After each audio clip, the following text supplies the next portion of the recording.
Morning to all the teachers and dear friends. मेरा नाम सायरा है और मैं कक्षा 8वीं की छात्रा हूँ। आज मैं पाठ नंबर 7 नवयुवकों के प्रति का अभ्यास करने जा रही हूँ। तो चलिए हम पाठ नंबर 7 का अभ्यास करते हैं। चलिए हम सबसे पहले पाठ नंबर 7 नवयुवकों के प्रति के शब्दार्थों का अभ्यास करते हैं। सबसे पहला शब्द है भक्तचर, जिसका अर्थ है भक्तों में श्रेष्ठ। दूसरा शब्द है योग, जिसका अर्थ है सहयोग। तीसरा शब्द है कुमार, जिसका अर्थ है कुमार या फिर हम उसे यौवन की अवस्था भी कहते हैं। चौथा शब्द है धर्मचरण, धर्म के अनुसार या हम व्यवहार करना भी इसे कह सकते हैं।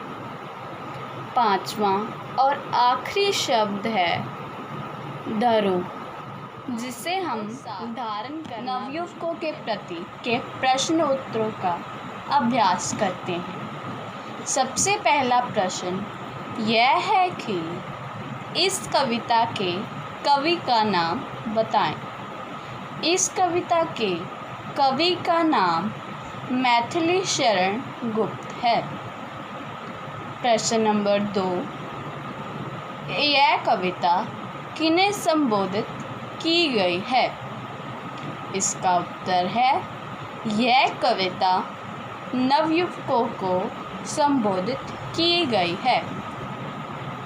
प्रश्न नंबर 3, जो कुछ पढ़ो तुम अपने जीवन में साथ ही करो।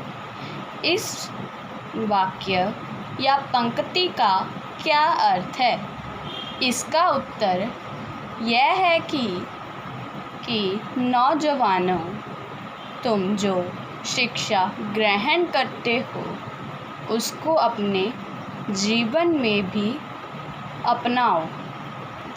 तीसरा, चौथा प्रश्न और आखिरी प्रश्न यह है कि नवयुवकों के प्रति कौन से 2 मुख्य पथ हैं और उन्हें कौन से पथ का चुनाव करना चाहिए?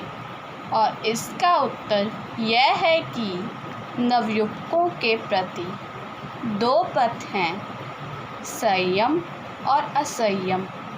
उन्हें हमेशा ही संयम पथ का चुनाव करना चाहिए, अर्थात दूसरे पथ का चुनाव करना चाहिए।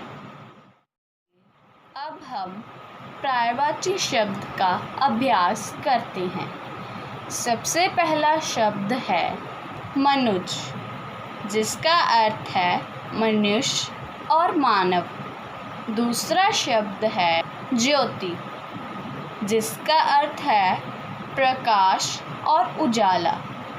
तीसरा शब्द है संसार, जिसका अर्थ है जग, दुनिया। चौथा शब्द है रास्ता, जिसका अर्थ है पथ या मार्ग। हम इस कविता के अगले प्रश्न की ओर बढ़ते हैं, जिसका नाम है नए शब्द बनाएं। सबसे पहला शब्द यह है कि अ प्लस समय, जिसका अर्थ है असमय। दूसरा शब्द है अ प्लस शुभ, जिसका अर्थ है अशुभ। तीसरा शब्द है अ प्लस धर्म, जिसका अर्थ है अधर्म। चौथा और आखिरी शब्द यह है कि अ प्लस विश्वास, जिसका अर्थ है अविश्वास। तो चलिए अब हमने पाठ नंबर 7 नवयुवकों के प्रति का अभ्यास पूरा कर लिया है। मैं उम्मीद करती हूँ कि आपको यह वीडियो अच्छी लगी होगी। धन्यवाद।